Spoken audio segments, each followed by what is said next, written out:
Okay, I think we are all set and running.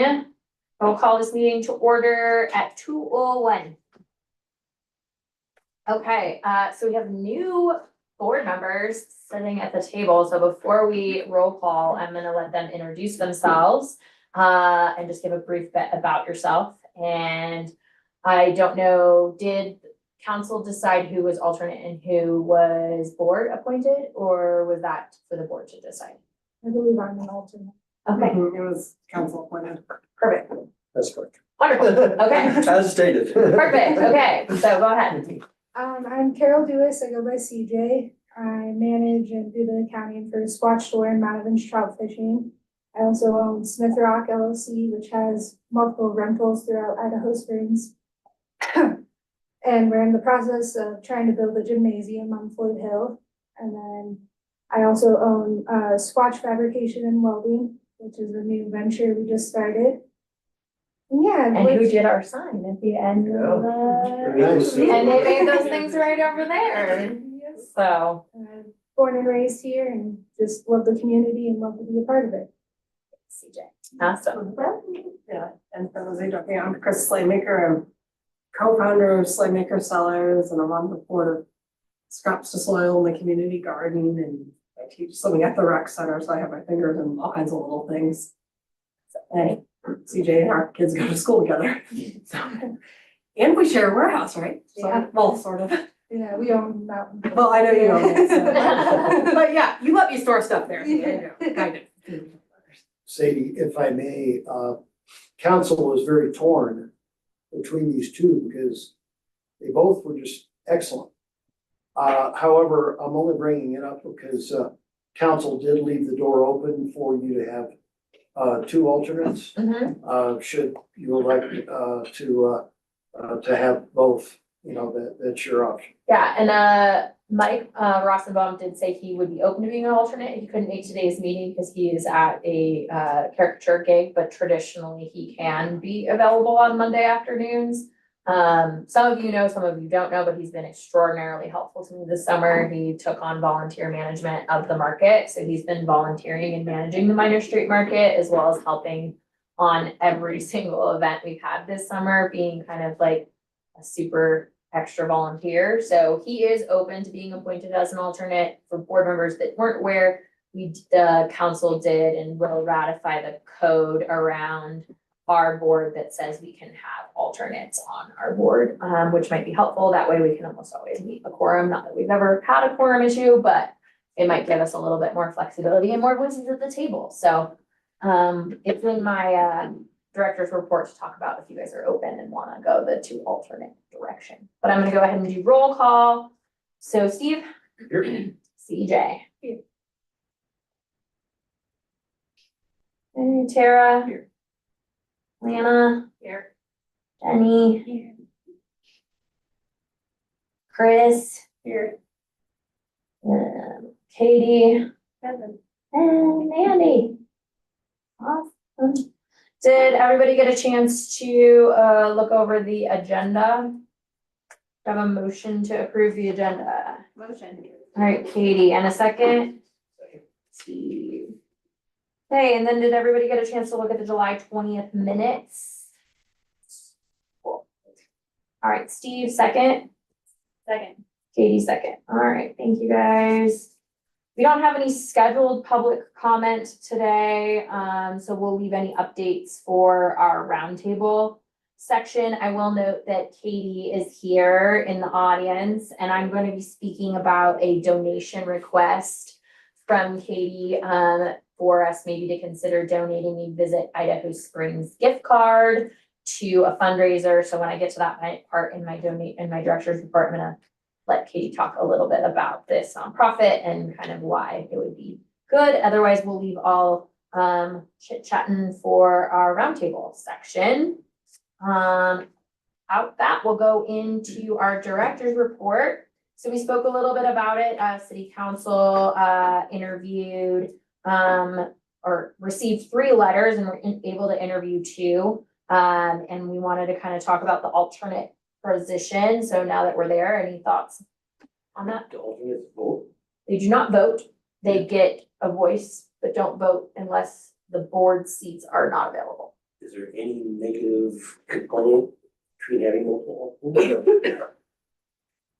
I don't think so. We have it for like planning commission and all it really does is allows us, if we have like, don't have all 5 voting members, we can still have 5 votes. So it just helps for that.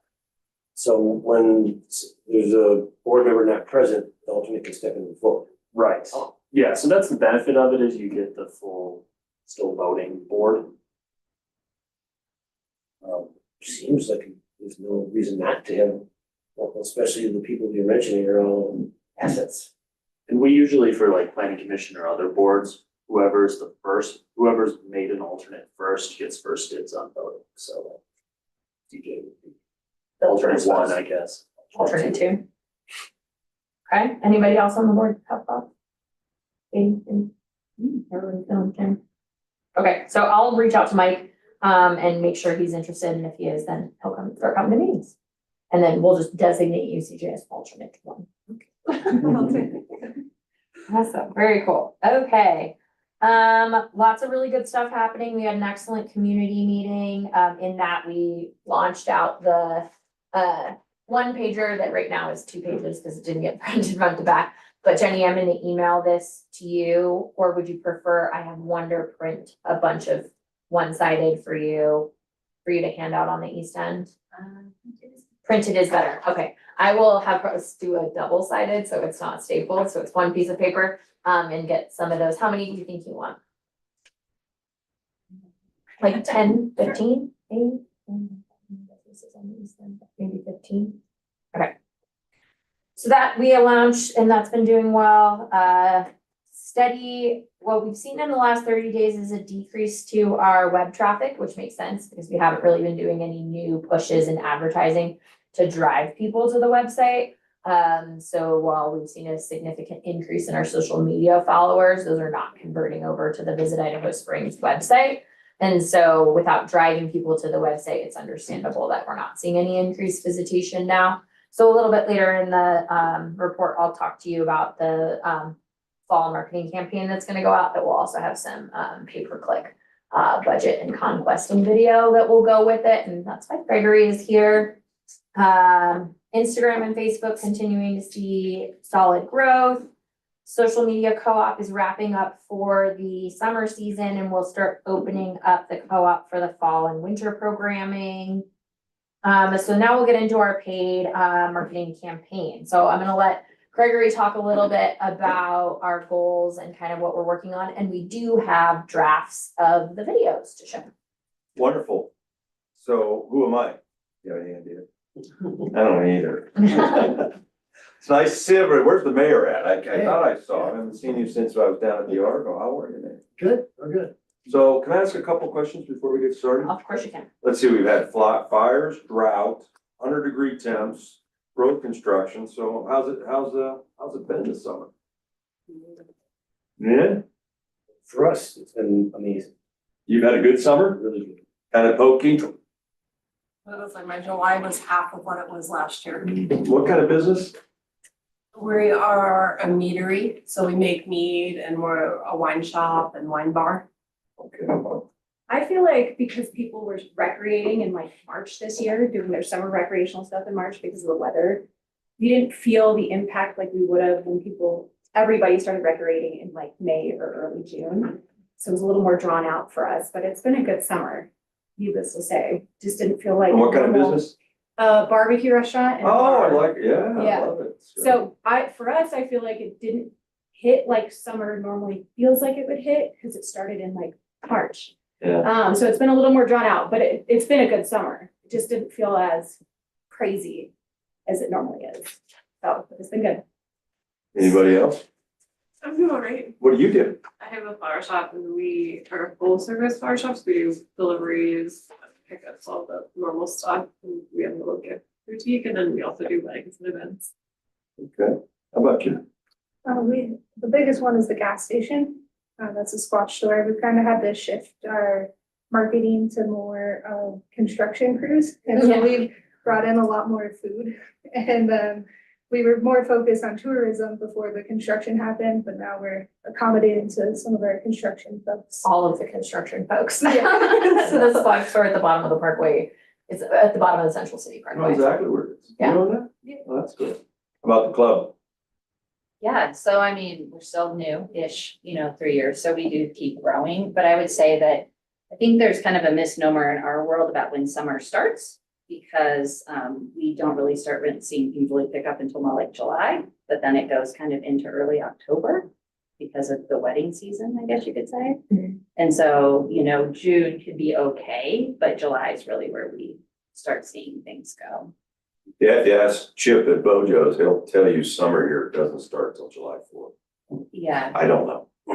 What do you do, man? I run this myself, and Okay, you're on the east end? How's biz? it's better Good. than what it was. Well, I admire all of you because you have faced enormous obstacles this year. I'll qualify with, well, Katie said we did not have a good March. Our winter was down from the get-go all the way through until the second week of May, then it turned on. For us, so we didn't feel it, the bike trails, when the trails were open, you guys were busy down there. We started feeling the bike traffic back in March. Yeah, because we reopened the trails, yeah. Yeah. We did not feel that. Yeah. We were slow all. And I should add for us, everything was about what it should be until July and my August is looking like it's, unless something magic happens. Yeah. Sorry to hear that. So what's interesting is when we look at the numbers from a sales tax perspective, we're now pretty much even up to June, even to last year when it comes to sales tax growth. Whereas, and we were just talking about this morning in a meeting, is whereas neighboring communities are seeing significant down numbers in sales tax. So in May, we saw 5% growth, and in June, we saw like 6% or 0.6% growth, which brings us almost year to date even in comparison. So we're only 0.4% down off of year over year sales tax growth. So obviously we don't have sales tax numbers for July yet. I will anticipate we'll see a dip in July because of 4th of July and the heat and the fires and the everything. But at the same time, I think when I talk to my neighbors and people in tourism, there are a lot of other mountain communities that are seeing significant drops in their revenue. Yeah, even Gilpin where the casinos are. Yeah. Oh, seeing a they got significant smoked drop. from whatever. Yeah. Well, what I do for you guys is I direct report to Sadie, and I've owned a marketing firm for 32 years. I've been with Chip at Bojo's for all of those 32 years. So it gives me a pretty good pulse of what's going on. I had a conversation with him on the way up here. Idaho Springs Bojo's is actually doing pretty good. Now, we too felt it definitely in the winter, but it seemed like in the spring and the summer, we've been able to hold our own, but it's been very challenging. I work with a lot of big brands, okay, or different brands, I shouldn't say big brands. It's really interesting. It's kind of a mixed bag, just what you hear here. I mean, I work with two of the largest liquor stores in the world, and they're just getting crushed, destroyed. Why? Variety of reasons. One being a lot of young people just don't drink, so it's kind of all over the place. I work with a national restaurant chain that has 60 units. Depends on what market you're in, you know. Wherever housing seems to be a little bit more affordable, market seems to do a little better. So having that long relationship with Chip and getting to know this man all these years as well, it's an honor to represent you guys. So what I do is I negotiate media on your behalf. It's not all I do, but what I try to do is get your brand in front of the best eyeballs possible. Our benchmark is, I believe it's Placer, correct? Correct. Gives us a lot of information. I will toot your horn a little bit to be up in this economy, pretty good. I'm very, gas prices, not good. Rafting season, I'm up here a lot, didn't see much of it, okay? I mean, I watched the CFS on this creek right here and it just plummeted quickly. God help us if we get snow this year, okay? There's fires, you know, when it's 24-hour news coverage, even though we didn't have anything remotely close here, it's upsetting to people. So I really, commend you guys. It's tough right now, okay? And the only thing I can encourage you to do is just focus on your guests, take care of your customer, Make that your primary focus and we'll get through this, okay? So when I work with Sadie, she directs me on targets, timing, so on and so forth. So your first flight, and she is going to be my assistant today, okay? Our first flight is scheduled to launch next week, I The believe. 24th of August. Okay, that particular flight, we call it, will end on, Of course, I moved the okay. darn big piece of thinking that we were looking at. October 12th. okay, and why did we pick that time, Sadie? Mainly we're targeting that fall. We know that kids are going back to school, hoping to re-engage people to come back up so close to homes, so much to do. You don't need a whole day. If you do need a whole day, we got great weekend, got great stays. So it's a good way to start that shoulder back to school traffic and kind of again, continue to get awareness through the leaf peeping season. Before we really head into the like actual winter, end part of the season where we're driving holiday traffic. Correct, and then she provides to me zip codes and targets based on data that we want to reach. And the first campaign will be on streaming applications. Correct. Commonly referred to in my industry as OTT. As he always talks about, what does that mean? It's over the top television. How many of you have streaming applications? I have about 8. Okay, I've got YouTube, Paramount, all that stuff, okay? Your ad is working with the Nexstar Corporation out of Denver, which owns Fox 31 and Channel 2, whom, by the way, I think Sadie would agree, have been really good to your community. Thank you, okay? We've worked really hard. They give us as much coverage as possible. And they don't ask for it, all right? So Sadie gives me these demographics, and with this technology now, it's really wild. It's kind of scary. We can carve out specific zip codes with specific targets reaching that audience and stream on multiple devices, either phone, tablet, or your big screen, where you're at for Idaho Springs is served in that area. Last time we did this, I think was in spring. Yep. We saw some significant lift, okay? Lots of traffic to the site, and I think our sales revenue and our tax revenue was actually up during that period. Just a little bit, yeah. Okay, we're not gonna move the needle 20%, but if we can at least stabilize and move a little bit, those are pluses right now. The whole idea of this, and you'll see the creative in a minute, is to, more than anything, drive traffic to the site for those consumers that are not familiar with Idaho Springs. Right now, we feel like we're just a great attraction for people to come here with, 30 minutes? It took me no time with the construction now, no time to come from 8th and Bryant down in the Denver area. Made it up here in less than 30 minutes, okay? So you want to share any of the targets, some of the zips? Yep, so we're doing our 3 primary target demographics that we have identified in our brand strategy and in our targeting marketing. So we'll be doing the Family Funtastic, and this is like active families seeking kids-centered, experienced, and outdoor recreation. Kind of something that's really geared for like that adventuring family. Target zip codes are all from like Castle Rock, a little bit of like northern Colorado Springs area, a few additional areas in kind of the Metro Denver district area, and a few that I would classify as like almost Boulder, Niwadi, kind of Longmonte area along that section of the Front Range. So those are kind of those target demographic zip codes. We can provide a heat map if you guys want to look at it, but if I'm listing off zip codes, you're gonna be like, what is that? But Allison and I work on little heat maps based off of when and how we know where these people live that we're targeting. And then we're doing picture perfect families. These are a little bit more of like the memory making experiences, multi-generational outing kind of targets. These are grandparents, families, multi-generation all in one group. And those ones are much more Aurora based, North Metro Denver based, more again, more Castle Rock and that like Wheat Ridge area as well. Last demographic we're targeting is the thriving boomers and the booming with confidence. That these are the empty nesters. We specifically start targeting them more after back to school because they tend to travel more once the kids have gone back to school because there's less families.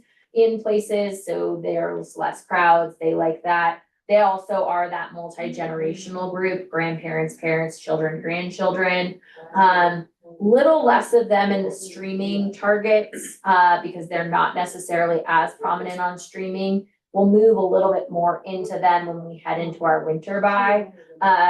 Different demographics on these guys, a lot more Denver Metro on these ones and the Denver Metro suburbs, and then Colorado Springs specifically suburbs. So those are our three primary demographics for this streaming campaign. So when we negotiate with Nexstar, which owns Fox 31 and Channel 2, but they also are a large media. We don't just say, okay, give us the cost per thousand on the streaming buy. No. She is required, being Allison, who you just heard. She's my rep then. They're required to give us 20 to 30% of the schedule and bonus weight. So we have got a homepage takeover on their website. Normally, those are $3,500 for the one day.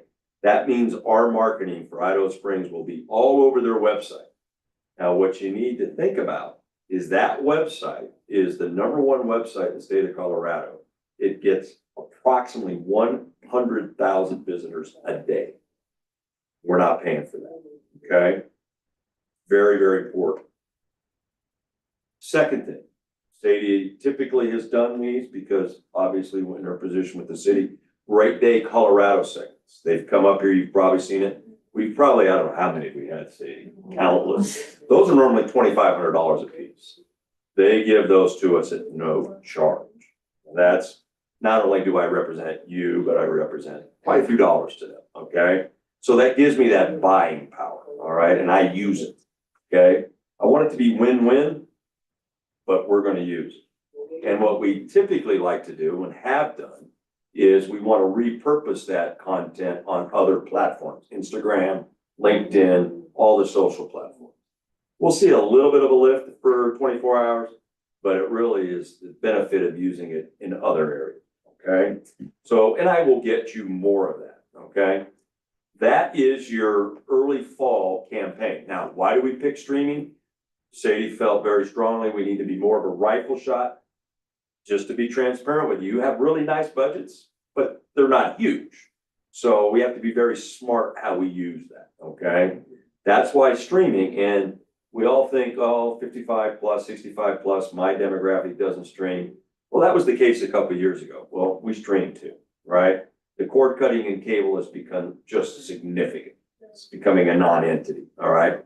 Comcast hasn't quite figured out their price structure either. They want to charge you $300 a month for cable and your internet. Cut the cord, people are going to stream, okay? I have Question. a marketing question, Sure. and maybe this is just my own habits, but I've been noticing more and more people my age, we're dropping Paramount because they're dropping ads. And like, I don't know about you guys, but I have like ad blockers on all my streaming. I don't want to watch an ad. Mhm. So is there any marketing to get through to these people? who No, just but you're have- probably paying for premium for that.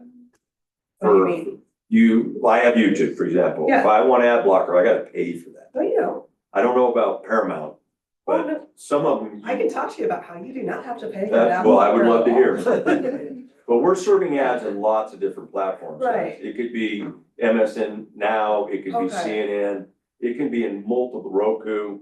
So some of the bigger ones like Hulu, I thought you had to pay for an ad blocker there. I could be wrong, I'm okay? pretty I don't sure know on about- most major streaming, yeah. Yeah, But I mean, I've just like, you're putting ads on it, I drop it, and I think that Sure. that demographic is going, so is there a way to start marketing for the people who are a lot more interested in getting unplugged?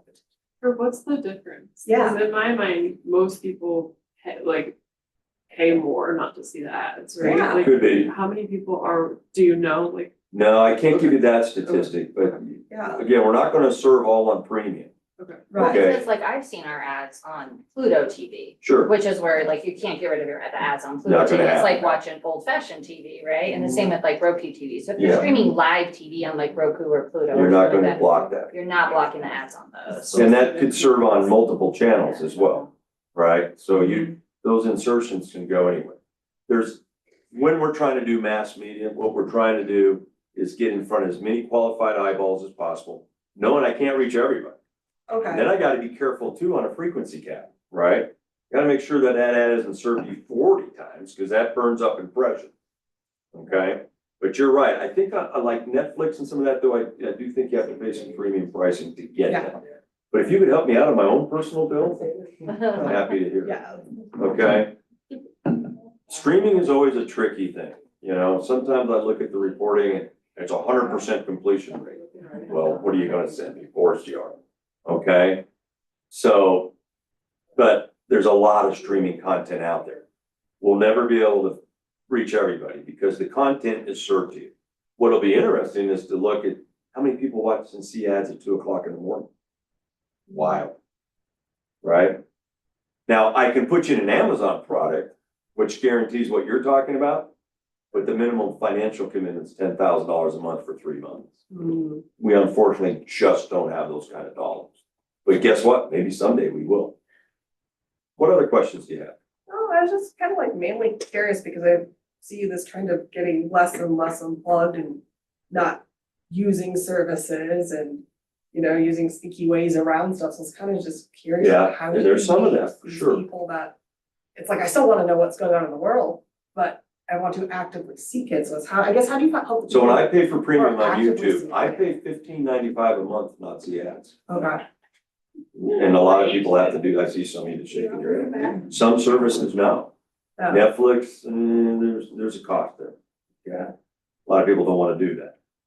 We're gonna try to just get as many ads that are in front of people. I think what's also interesting is geographic target and lifestyle and psychographic target. That's Yeah, it your really first filters it down. I think the point is you can filter it as much as you can. You'll reach some eyes that Somebody- are available to you. And there's gonna be eyes that aren't. And those are other opportunities. They're either on social or they're on a search site where we're geo-targeting them and we're gonna have video conquesting. So it's a multi-layered approach to marketing. We're not just doing streaming ads. We're doing video conquesting, pay-per-click, and all of that kind of runs in parallel. So between all of those funnel downs, you catch most folks. Now, there's a way to do it though. But that would require to have, I was just telling him that about the UTM codes on the back end of your spot. But unless I'm offering discounts and coupons, I have nothing to track. Mhm. Well, I can give it to you. I can tell you exactly, I'll be able to tell you exactly how many people saw your ad, but if I put, it's a tracking mechanism that puts a pixel on the website. Mhm. That if I have a coupon for your flower shop and it's just your flower shop, I can tell you exactly how many people came to that website. That's how powerful the technology is. We use tracking pixels as Sadie knows. She helps me out a little bit on the Argo, just a little bit of work on that. We look at tracking pixels all the time.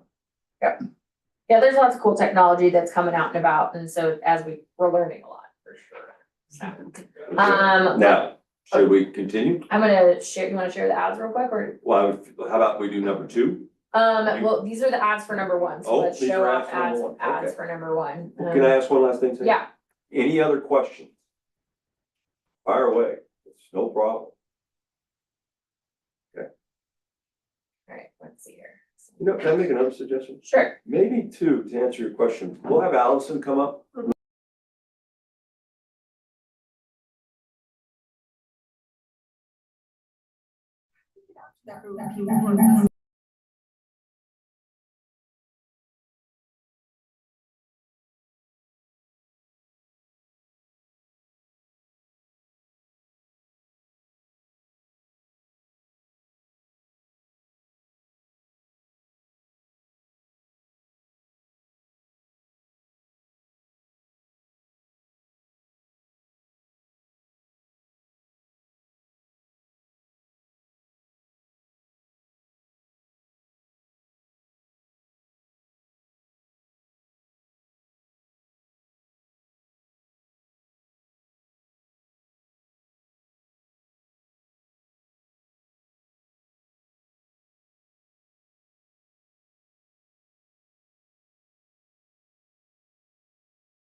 For those online, oh gosh, I hate this so much.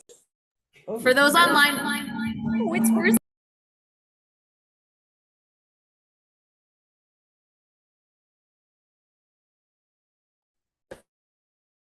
So for those online, I can't share my sound and the room sound at the same time because it does all sorts of horrible, echoey, awful things in this chamber. So I'm sorry for those online that couldn't hear the ad. I will email it out in the packet so everybody can take a peek at them. So I'm gonna stop the share real quick and share the last I think one. they're fabulous. So I'm gonna unmute. Just a second. Talk-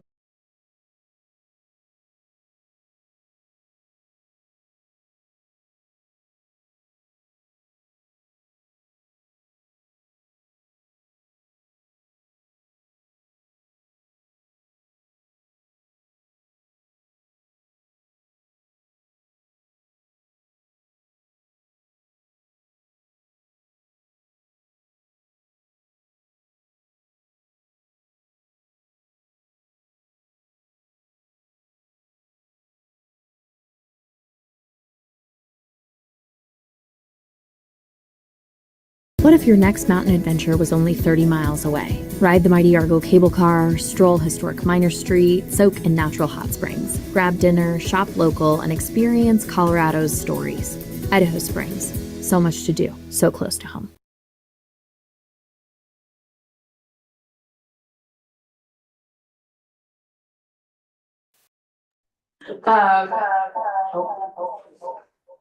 So many I think they're echoes, wonderful. so. What do you guys think? little bit. Aren't they wonderful? That was great.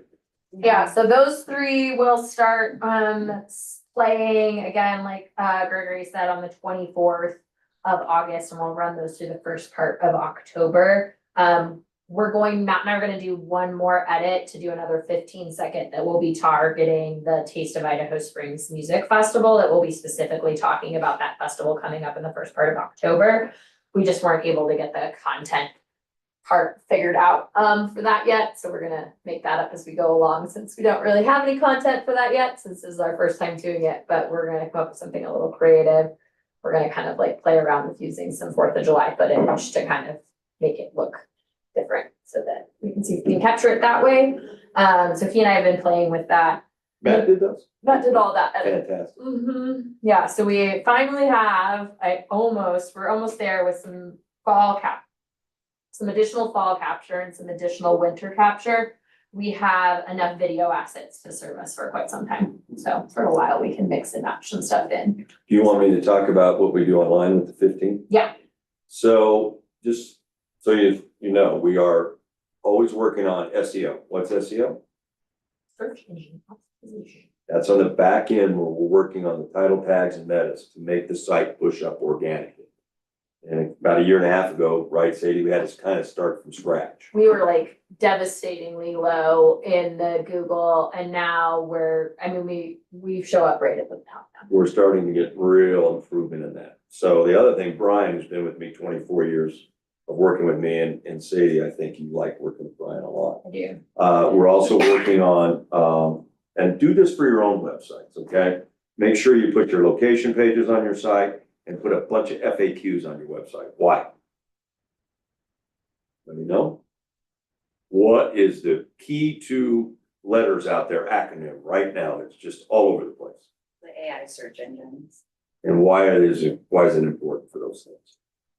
Well, I don't do this in my business, my husband, but from what I understand is because that's what the models are based on. So if somebody goes in there and it's like, where should I stay in Idaho Springs? I would want my business to come up. So the more you put that in there, the language models, the AI bots, I'm doing it all the time now. Tell me the best fried chicken in Denver. If you don't have FAQs on your website, or you don't have Highlands, North Denver, Rhino on your website, the bots just go right by it. They have nothing to scrub. So do that for your own. What do you mean by put FAQs? So frequently, what's the best barbecue in Netherlands? Your place. right? It's because what, there's nothing up there, or in There Black was a Hawk. barbecue joint there. Well, that's but I can't okay. remember the name of it. But let them be asleep at the wheel. I Yeah. don't really care about them, right? So you put them like. You just put it on your website. And like you see on like a lot of websites at the end is freedom. Nobody's gonna read it, But the AI but bots. the AI bots do. Can you say like phrase it as a question that? Phrase it as a question, you answer it. And then you answer it. Yeah, so Very it good. seems a little awkward, but you're like, where's the best place to get flowers in the mountain region? And then you say, of course, Marigold's Flower Shop is the most amazing place to get flowers, fresh flowers in the mountain region. Romantic weekend, eat flowers. Boop. Yeah. It's crazy how it works, okay? And the language models pick it up, whether it's Claude, Gemini, ChatGPT, right? And that doesn't mean you don't still do your own optimization on your own site. Blogs, very important again. Why? Content, right? Think about it. And that's with your beer, all the great things all of you are doing, all right? Now, why is that important for you as a community? Well, think about if you're all doing this, what starts to happen? We all start to surge to the top, right? Backlinks and all that stuff's still real important, okay? Another thing, how many of you have Google business listings? Called GMB, right? You on top of that? Make sure that's all filled out. Keep adding pictures to your GMB, right? Because Google likes those things. How many of you actively pursue reviews every day? You have to. We have to. You gotta do that. And you can now use AI agents to help you get reviews. So there's a lot of things that we're doing that Sadie's working with Brian. Now, that video, I'm gonna ask, and I know we're being recorded right now. Yep. Probably should pause it. Because what we're gonna talk about now is what Brian's gonna do. He's gonna take that video and he's gonna do conquesting video with it. What does that mean? He's gonna go on the YouTube platform. Everybody here ever go on YouTube? I'm on it all the time. You have to pay for premium to block it out. So he's going to target things like the Denver Broncos. So when somebody goes to the Broncos website, guess what they'll start to see? Our ad. Guess how much that costs? A penny. It's all part of your strategy, guys, to push that great creative in front of as many people as we possibly can. I believe you'll probably be using it on social as well. Mhm. Okay, then Brian's gonna also work with Sadie to build a pay-per-click campaign, because there's still value there. On the searches that we're not, real prevalent on, we can buy our way into that position, okay? It's a bidding process with Google, okay? Now, will you make sure Brian gets that great creative? So we have a list of the Denver Zoo, any attraction. So when people go to that site, it's called Conquesting, we just start following with a 15-second ad for us. They have no idea how that happened. Pretty spooky stuff, huh? But it works, okay? I can tell you right now, up the street here on the train, they're all over radio. They're all over billboards, okay? Not sure that strategy, I wouldn't buy radio, but they do a good job, okay? All that marketing helps us whole, okay? So that's a little bit of what we're doing on the digital side as well. So help yourselves, help Idaho Springs, really look at your website. Bojo's is going under a major renovation of its site right now to adjust to the adapting changes in search. Crazy. Okay. Any questions on your first flight? All right, second flight, totally different strategy. Sadie? Yep, totally Dates. different strategy. So, second flight is gonna be more geared towards, like winter, essentially, later fall and winter, and that's gonna be broadcast. So we're really gonna be starting that. These dates, where did they go? November 9th, November, yeah, the beginning of November. and all the way through 21st, I believe it's December. I Mhm. do a lot of media stuff, I'm trying to remember. I didn't freeze. I'm pretty sure that's. Yeah, that's right, yeah, November 9th, till the Thursday before Christmas. Now, why do we pick broadcast? Any idea? Eyeballs. Yeah. Many eyeballs is awesome. Does the town look great during the holidays? I think it does. Okay, you do a wonderful job. So the broadcast are known as a DMA, designated market area. Anybody have any idea how vast it is for Denver market? Goes from just south of Cheyenne, all of Fort Collins, all of Steamboat, all of Vale, all the way down to Monument, all of Denver, all of Fort Collins, all of Greeley, all of Boulder. That's where your ads will be shown. Why do we pick that? Demographic targets. You wanna talk about it? Yeah. Similar demographic target, but more switching to that multi-generational older traveler as the primary source, parents, grandparents, grandkids. As really with the holiday season, they're the ones that are tending to like, hey, let's bring the family here. Hey, let's meet up and shop here. So it's kind of that is more geared towards that, a little bit older demographic that's spending a little bit more time watching watching TV. Well, and we buy a lot of heavy news. Yeah. And during that time of year, morning news, early fringe, a lot of viewership, a lot of eyeballs. I mean, massive amounts of eyeballs, okay? When you say Because broadcast, like what specific? 31 and 9 are your primary two. Channel 2 is your third position, okay? It's very difficult to buy both, but channel 31 has bought Tegna, okay? Now that is in court right now because that's creating a monopoly. We love it because 31 bought 9. Who do we have the best relationship with? 31. I don't like 9. I've never liked 9. Their prices were way too high. It's something called cost per point, way out of whack, but they're not the big dog in town anymore. 31 is number one at local news. That's why they added an extra hour of news in the 4 o'clock hour.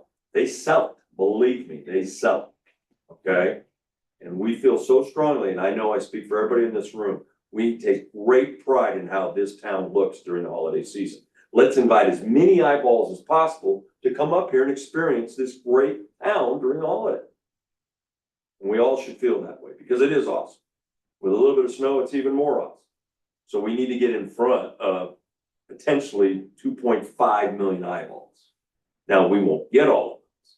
Now, will they all step up? Oh yeah, I'm gonna make 9 pay for it dearly, okay? And 31 and 2, Allison, always helps us. Yeah. Okay, so you can expect the same thing. Now, again, it's a little challenging. The flight dates are longer. And I think our budget's typically around 12,000 for that. Yeah, that, we split it between the two, so we got 12,000 for the first flight and 12,000 for the second flight. So nice budget. You should all be very proud of that, but we have to extend that out for a period of time. That's why we picked broadcast. We're laser focused on the first flight, still talking to a lot of zip codes. But on this particular one with the holidays, we feel very strongly. Now, if you disagree with that, please talk to Sadie offline, okay? Those are powerhouse broadcast stations. And we get that value added. If we can deliver that creative, I'm assuming the creative for the holidays is not done. No, creative for the But holidays. if it looks like that, that's compelling. And the whole point is when we drive trial to the market, then they come to your barbecue place, your flower shop, your gas station, your hotel, your location, Tommy Knockers, whatever it may be, then you get your rewards program. I mean, Bojo's has just started something called the Miners Society. Get you enrolled. Now we can market to you. That's the goal.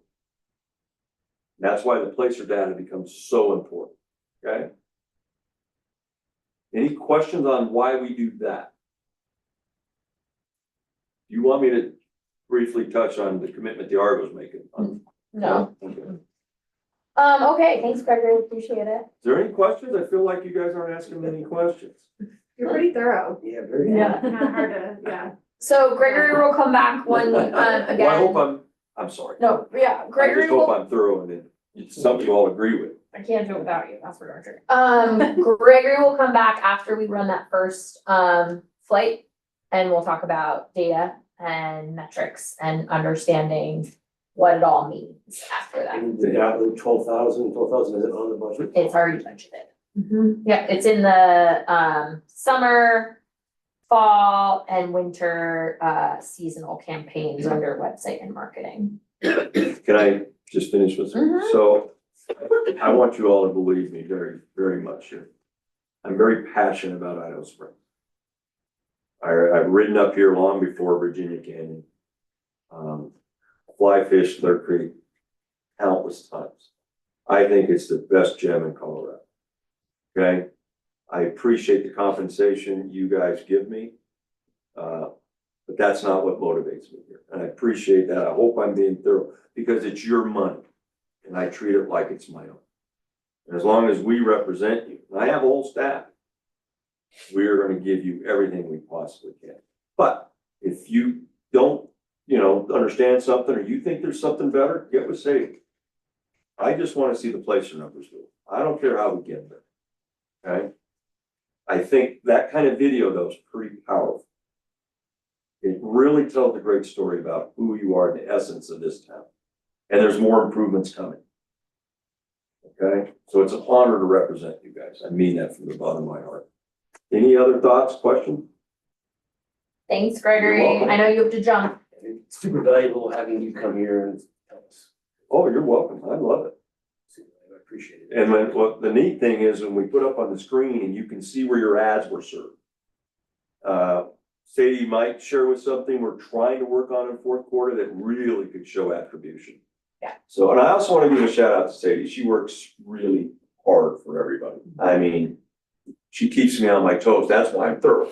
That is true. I'll hear about it. Absolutely. All right, everybody. Am I free to go? You're free to go. I'm Thank you. gonna go run. I'll see y'all later. Thank you. Thank you. And it's nice to see all the new members. Thank you for your time. Awesome. Okay, so another opportunity we have to kind of get some eyes on Idaho Springs is a donation request. So Katie reached out to me about a donation, building a silent auction basket for the nonprofit. It's called Be the Source. And so I'm gonna let Katie talk a little bit about what it is and why it matters. And then if possible, I was thinking we could build a Idaho Springs basket that would include an Idaho Springs gift card. And then if any other businesses wanted to donate some swag to the basket, we could make it look more than just a gift card if we wanted to. So go ahead, Katie. Cool, thank you. Yeah, so I'm working with this really amazing organization called Be the Source. They're very near and dear to my heart. They provide resources for families who have kids in the child welfare system. So these are kinship and foster families taking care of kiddos. Be the Source provides things like therapy, respite, relief goods, and peer-to-peer connection, which is a lot of what I do. I'm an ambassador for the area. And we're working really hard to try and expand Be the Source resources to places that are traditionally kind of resource deserts in Colorado. So not just serving foster and kinship families in the Denver and Colorado Springs area, but my area of work is here in Clear Creek, Eagle County, Summit County, and down in Lake County as well. So we're really trying to reach more people. Anyways, we have an event coming up and we are trying to build donation baskets to help raise money to go towards Be the Source. And I'm hoping that we could do something that's very like, visit Idaho Springs. It's like a day trip basket if you came to Idaho Springs. And basically donors would bid on this basket. All of the, additional money would go toward Be the Source. And then it would get eyeballs for Visit Idaho Springs and participating businesses. In a perfect world, the ask would be that the value of the basket is somewhere between like $200 and $500 in total. And of course, me hoping for a perfect world, I'm like, it would be so nice to have Visit Idaho Springs swag and, 2 gondola tickets and a gift card to a restaurant somewhere in town. So it feels like an experience. But cards on the table, we will take whatever support you guys are willing to give to us. So I will not be too picky, choosy, and needy about it. But yeah, I'll be at this event, so I'm gonna be repping Idaho Springs there. And I think that this would be a really fun way to do one big thing for like Visit Idaho Springs. When is it? What was that? When's the event? The event is middle of September 17th. Yes, September 7th. So how do you want to proceed with fulfillment of the request? Like, Great question. So I would need to deliver this basket to the people I'm working for by the end of this month, by August 31st. What I would love to do is to get, to find out if you guys are interested, but also to see if you guys have any recommendations of other businesses who I could reach out to. And quite honestly, if the ask came from any of you guys to bring more legitimacy than just a random person sometimes, that would be huge. Also, if the board wants to direct me to help Katie form a basket, I can easily work with Katie to do that. If the request wants to just come directly from me and say, hey, Visit Idaho Springs is sponsoring a basket for Be the Source, and then we can collaborate it. It's great. Yeah, I promote that. okay. We donate rooms all the time, so we're happy to. That's a moonshot for me, thank you. Yeah, yeah, so So spreadsheet and everything. that would be very lovely, thank you. This basket goes well, is this something that we would continue as a board donating to causes that seem like good stuff? I think it would help our business community not feel like they're being asked every 5 seconds individually. If the board wanted to say, hey, we'll donate $150 Visit Idaho Springs gift card. And if you have, say, a bottle of mead and Tara has a cute little marigold something and Yards is like, oh, hey, you can already use the Visit Idaho Springs gift card, but maybe I'll throw in a swag or something, or those kind of things. I feel like it would centralize these asks for some of our businesses from nonprofits in our community that are doing physical fundraisers, for them to be able to come to the board and ask for something like this. I'll also say that a lot of the other baskets being done for this have some kind of theme to them. So one of them is like, you know, backyard barbecue basket, and it's a bunch of like items and gift cards for this particular kind of experience. So the board could really kind of curate this in a way that is in line with what you guys are hoping to push out right now. It could be day trip basket, it could be adventure basket, it could be an overnight staycation basket, A wellness basket. a wellness basket. Here, go to the hot springs, stay, grab dinner. That's Yes. actually usually what ends up happening, like the organizations that we work with, usually they have like hot springs tickets and like a gondola ticket, and we do like 1 or 2 nights depending upon the organization. So that tends to be how they come together. I'm happy to kind of mock it up this way, and then we can kind of put together kind of like a basic of like what we could do for these kind of requests. I do feel like a $150 Visit Idaho Springs gift card is a good place to start, because it usually covers like some of the restaurants and maybe something at a shop. And then we can ask the businesses in the district if they want to donate more to the basket. I know I could get Hot Springs passes and cable car tickets for it. So those are, Dan is usually great at those Hot Springs passes, and the Argo as well. So they'll do a cable car and a mill pass usually. I can do food or drink, it doesn't matter, whatever you want. Just, We do it quite often, and I usually ask them to bring a basket in, we'll fill it. So we just sit there in our front lobby and put one of every soda, one of every beer, a hat, t-shirt, couple cups, stickers, and he fills the basket up, and it looks good. yeah, on the so. table. Yeah, so if you have a basket, Katie, that Yeah. would be helpful to me, and then you can kind of build it together and get Okay. some swag from everybody, so it sounds like that's a green light go. Okay, sounds great. I will bring that back. Thank you very much, guys. Appreciate it. Okay, moving on, fun stuff. If the trash can beautification project, they are going to be done by the end of next week. Wowie. Wowie, Neil and I went around and mapped all the trash cans with our beautiful imagery, so we walked around with all the pictures that the Historical Society got for us. And we mapped all the trash cans, so he's gonna start wrapping them. We're working on so just to remind everybody, the 2 sides and the back are gonna be wrapped, the top and the front are gonna be left this open the way they are. The top, we're designing a semi-permanent flyer fixture that's gonna go on the top, that's gonna be seasonally changed out. That's gonna talk about current events, the website, whatever we wanna be talking about in the moment. The front is gonna be Idaho Springs, where stories live, with a little QR code to our website, and then a call out to the visitors or the Historic Society for sponsoring the trash can. So the front little pull out thing where they pull out the big trash can, that's gonna be just our branding with a QR code to the website. And then again, just a call out, thank you to the Historical Society of Idaho Springs for sponsoring these pictures. And then the top is gonna be a flyer that's gonna switch out seasonally. So those will happen.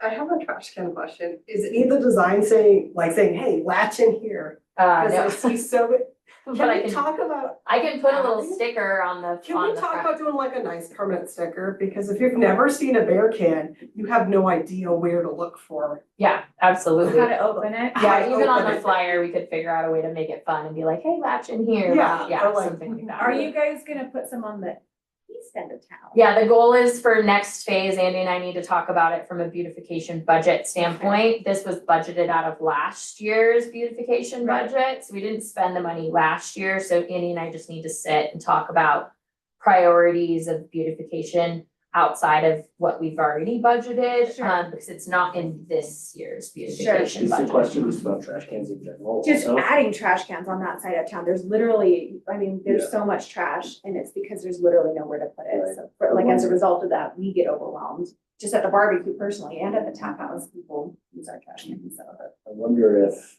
from a public works standpoint, we could, there's a few places where there's an extreme concentration of trash cans all in one place. Yeah, well, So not every maybe a single few- corner. If we could just make a front end letter and move a few down and get them to pick them up. Well, I'm even thinking, there's, Please. even notwithstanding, not even without removing any of the downtown ones, there's, I can think of at least 3 that could be moved tomorrow without causing. I was gonna trash say, I think that there's several that are in parks and stuff that are slightly over concentrated that could be allocated. Just even at like the pedestrian bridge. Yep. You know, like people are always walking with their trash and then they overwhelm the park's trash or stuff, like just thoughtful places where people can be like, oh, great. Yeah, I can toss my trash here. There's so many more people over there now. Yeah. I'll work a little bit on that one, Awesome, thanks, Dylan. separately from ours. Yes. With the new Minor Street barrier is up, so if you guys haven't looked at the final design on the barrier on 14th and Minor, it is done. Steve hung the banner and everything, it looks really good. A lot of people take pictures in front of that thing. I started taking pictures of people taking pictures, but I got overwhelmed, and I forget it. It's like groups, people, cars stop, get out and block the road, take a picture in front of it, and get back in the road. When did it get put up? Like a couple weeks ago. 2 weeks Because I ago. haven't been downtown in a few weeks. I've been Yeah. out of town, so, Yeah, so it's on 14th and Minor, and we have it now 2-sided, so it looks really good. So if we like it, we can get with Squatch and figure out a phased approach to designing other barriers. Do we want all the barriers to look like this? How do we? For the money, don't tell her it's a really good deal. I mean, it's almost you can't not do it, it's just, it Yeah. upgrades them so much for the dollar. It does, it really makes an impact, and I do think that it would be beneficial for us to consider looking at the cost of what it might be to get all of them kind of this way. With the goal of hopefully having that done by next year for the season, but even if we could get a few more this season, I still think we have an opportunity to continue to make a positive impact there. So it's all about budget, we gotta look at the numbers. Update on all the grants and projects, nothing significant has changed there. I did apply for a second field session with Colorado School of Mines to continue to work on the dashboard. That is currently approved, so I will get more mines students to continue to work on that dashboard. Another project when it comes to like wayfinding and branding stuff, everybody remember the fun yellow mini car that we were donated? Oh, Yay!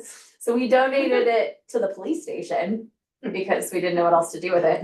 And so Steve has been raising money from Tommyknockers to get it wrapped and branded with the Idaho Springs police car, safety fund car. So they've raised $750 towards that initiative. And we got a quote from Neil, who's doing the trash can wraps, that we could get that done for $1,500 total. And he would help the lights on top of the cop lights on top.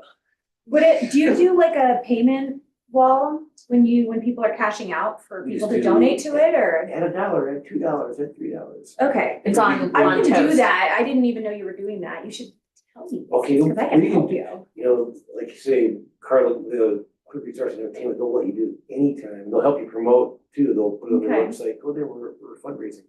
And we just let the customer do it. We've done it for we did it for the skate park. We've done it for a few different things. We were for. We have a $1,000, schedule that we do every month. so. We change it for the schedule. I haven't had one for a while, so. Put some details over in the.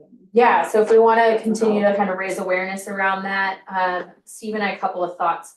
With the Taste of Idaho Springs, we are gonna raise money for Charlie's Place, but we could also like put a little side note in that we're raising money for this community awareness car and see if we can raise enough money to cover, the cost of getting it wrapped so that Chief Busak can start using it at community events. For the grand opening. Yeah, if we could get it for the grand opening, that would be way cool. Neil said he could do it pretty quickly, so if we wanted to do it, we do have a little bit of money in our like reserve account, so if we wanna like match anything or do anything, we do have a little bit of money in our like kind of like contingency miscellaneous category. We have like $700 in that contingency budget, so if we wanted to do that, we could do that as well. Visitor management plan and crisis framework, I brought that to council, very well received. Sounds like we're gonna continue to work those initiatives into kind of the strategic framework, and when we move forward with the Destination Blueprint program, and if we get awarded the rural TAP, we'll be kind of working all of that visitor management in together. We're nobody right now. Right now, it's just a part of the strategic framework. It's something that council wants us to continue to focus on and So pay attention who's to. doing this? This will distribute to everybody. Council and chief adopted the crisis framework, so we'll just be sharing that with all of the key components. Who wrote this? I wrote that.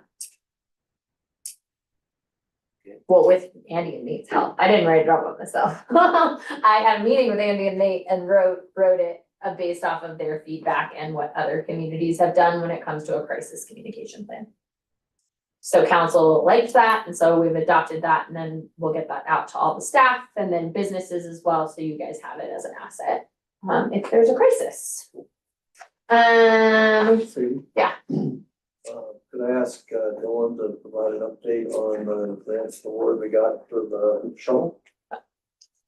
Oh, sure, somewhat related to the work you're doing here. Right, so we have a $75,000 planning grant for an e-mobility program through the state, and so it's gonna be it's about a 9-month process to come up with a implementation plan, feasibility plan for having like a circulator shuttle that has been talked about for quite a while. And so it could be a free shuttle that connects the west end of town to downtown, to the east end and the Argo and businesses down on the east end bus stop. Mhm. And so we were awarded that grant. We're working through the contract on that. Like I said, it's like a 9-ish month process once that contract is awarded and we can get a firm to put it together, but then they have a up to $1 million implementation phase, which will allow us to potentially buy charging infrastructure and actual shuttles, maybe pay for a driver or something like that. It might be, What is the first $65,000 paid for? it's, Research. yeah, essentially. What year Talking. research? Well, You know, what the best form? I'm sure you can spend money on anything, but it seems like we need it. right, so I think the idea would be, the research phase would be what size of equipment would meet the use case for Idaho Springs, like is it a 12-seater bus, is it a 50-seater bus? How does it look, like what sort of things? What's the ideal circulation, where would you put that charging infrastructure? How could you utilize existing bus stops or whatever? Do you have to do new things? Those sorts of elements, and then figuring out like, okay, if you have a downtown stop, do you do one downtown stop? How do you optimize it? And then maybe also do some future planning of how do you get some more potential off-site parking, because you don't want to see just downtown become, or anywhere in town, become just a sea of asphalt. If you could say, hey, let's identify 300 spaces somewhere else, kind of like Estes Park did. And you add 5 minutes to people's driving to town, but it's a free shuttle.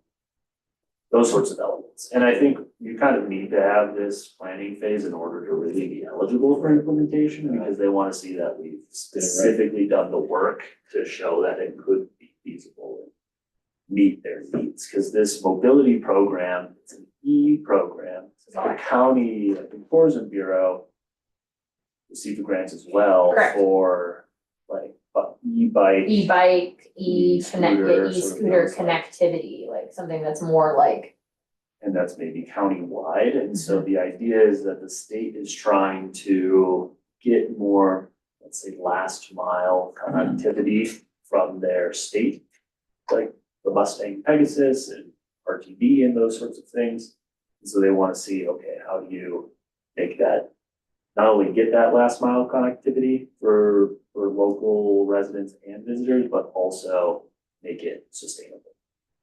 and this research phase will also, and so for Carla, will also include stakeholder engagement, where we can talk about creative solutions versus just like a traditional looking bus. Are there other alternative options that look a little bit more in brand? Can we look at something like an electric train that does something like that, you know, so like, yeah, just again, thinking about there will be a stakeholder engagement phase where we can get involved and talk about what does it look like? What does it feel like? How do we make it an experience, not just a transit shuttle? So there's a whole stakeholder engagement Right. And I process that think happens where as well. where businesses in general can be helpful is both A, that aesthetic treatment, B, how do you get visitors to your businesses using the shuttle program, but then C, like, is there an employee component to it where we can like get employees to the businesses without having them just utilize existing parking, for example?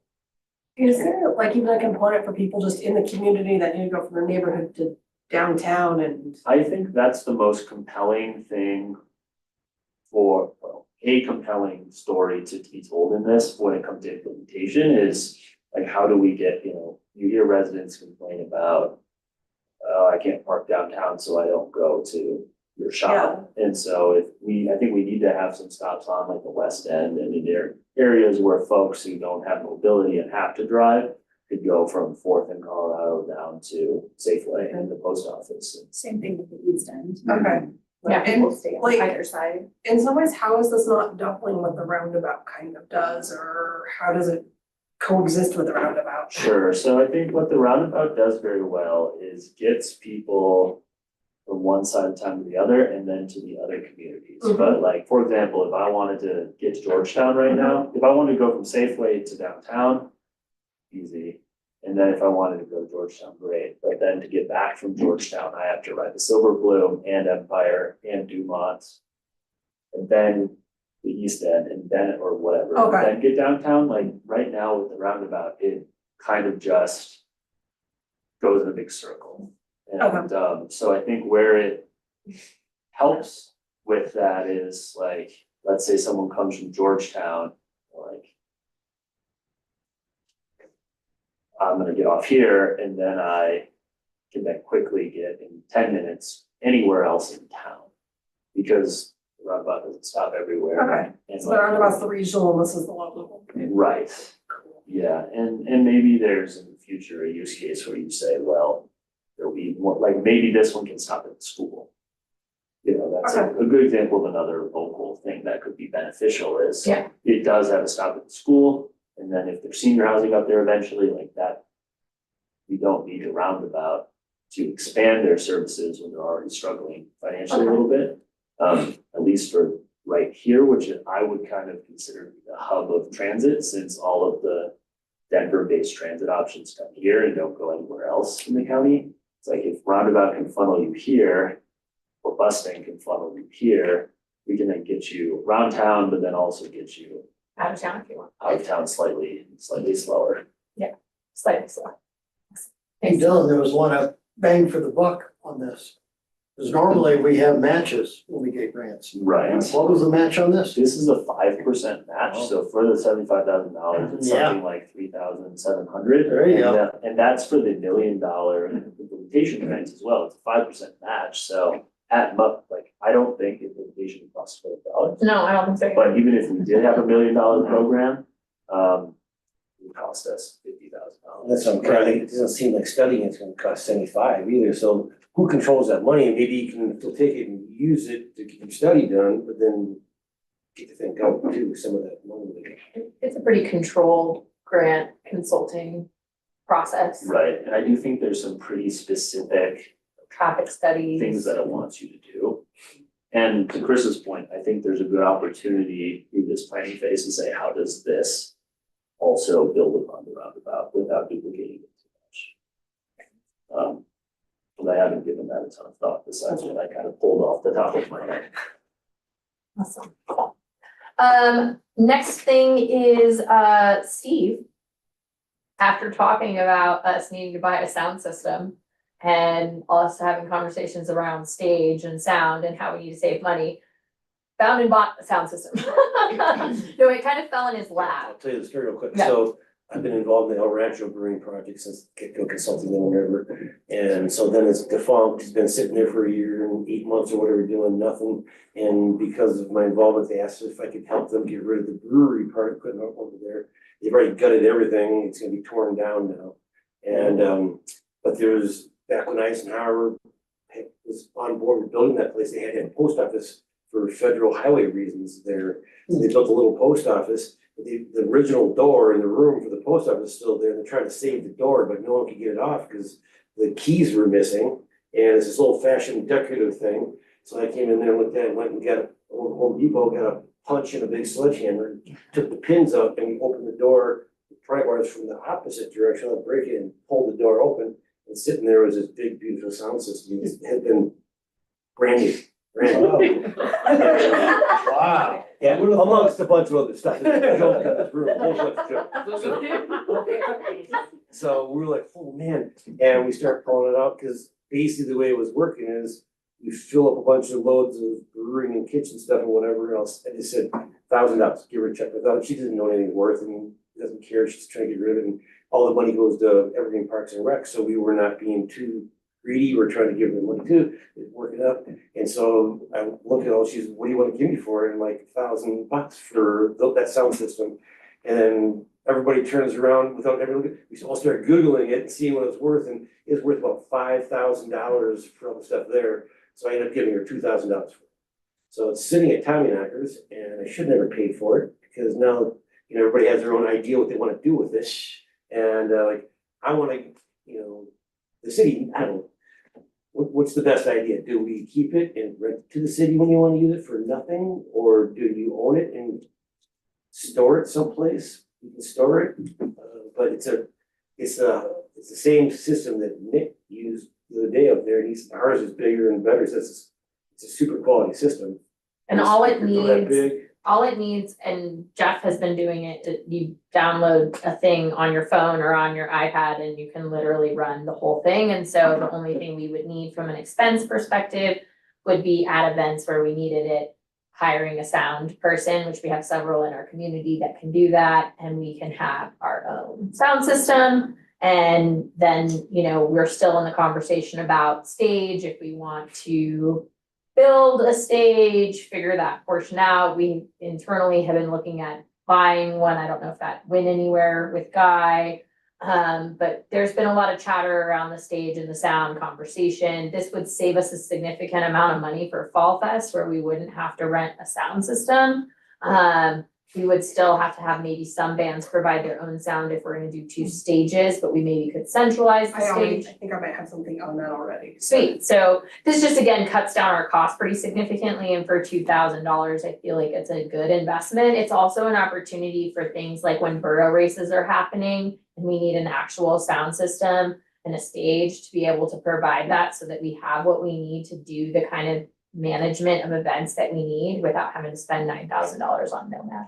You know, we talked about this like 2 meetings ago. Yes, we Talking did. about budgeting It didn't for our own happen, sound yeah. system and then. like, Well, I mean, and we do have all of that money that we saved from not doing fireworks this year. Okay. So I do feel like from a capital investment purchase, from the city's perspective, from promotions, I think it's worth upgrading from our tiny little speaker with the corded mic, even just for things like when we're having Santa and the reindeer and carolers having It some. seems like a no-brainer. It's like, are you asking us to vote on buying that from Steve? Yes, Okay. it's a motion on the action I items. motion to buy it. It's a great idea. And then, yeah. It's like, the other thing as far as you saying, the 2 speakers are big, you wouldn't want to haul them around. No. But the middle speaker is I don't know much about stuff, but it's a powered, equalized unit standalone. Yeah. So you can take that one, which is pretty big too, but you can actually move it and plug into it, it does everything, you don't have to have like a soundboard. Yeah. You can plug right into that thing with a microphone. Yeah, so it does similar to what our portable one does now, except just like much better quality and louder and easier to use. So anyway, waiting for us, so that's a motion that you guys will get to, here when we get to action items. Last thing I wanna cover before we kind of go to open, because we ran a little over, I always do when we talk about marketing. Is the Taste of Idaho Springs Music Festival. I'm gonna let Steve talk a little bit about how far we've come on that, as well as Chris. So Slaymakers and Tommyknockers are kind of helping me take the lead on this. Graphic design should be done on the flyers by the end of this week. So we'll be able to start promoting here very shortly, but I'm gonna let Steve chat a little bit about where we're at. I knew it, but anyway, I brought notes for I that. know, sorry. Well, the one thing I was confused about what this actually is, because it's a band thing, it's a Taste of Idaho Springs thing, it's a fundraiser, that Soups and Stews, that is also Oktoberfest and dog friendly, and all these different things. And so then we had a meeting, like, can we just try to bring it together? So those are the notes I have, which I don't have in front of me. And then I've talked to other restaurants that aren't in Idaho Springs that said they would like to be involved in it. So then is it limiting it, calling it Taste of Idaho Springs, so it's Taste of Fall Fest or Taste of the Mountains? So it's still out there, but what we know is there's bands, and that we wanna do a fundraiser that's Soups and Stews. Kind of run like the wing crawl. So Friday would be music and vendors and activation on Miner. Saturday would be same thing with the component of the additional taste of whatever we And want to call it. as the restaurant person, looking at you, just the way it's working right now is there'd be a budget coming from a fund we have here. And I've already been working with Shamrock, we had a meeting with them where she would work like she does with the wing, with the Perfect Pairing, and work with the restaurants, and there'd be a budget provided. So like with the wing crawl, you have to pay for the wings.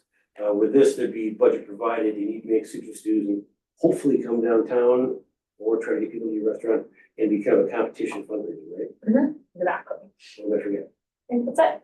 Any other questions or thoughts on if we want to keep this Idaho Springs focused, or if you think we want to make it a little more broad and do Taste of the Mountain, or if we want to do it Taste of Fall? I think it's a good idea in general.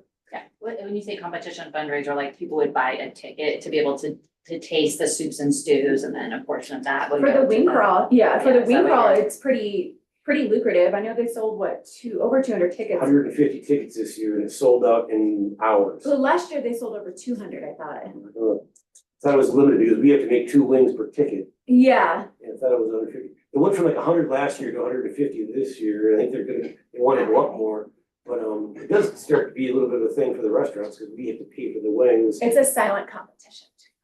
Yeah. Well, and then like as a participant, you vote on what your favorite Right. soup, stew, or chili is. So It's then, fun. And I paid to go do it every year. I think it's fun. And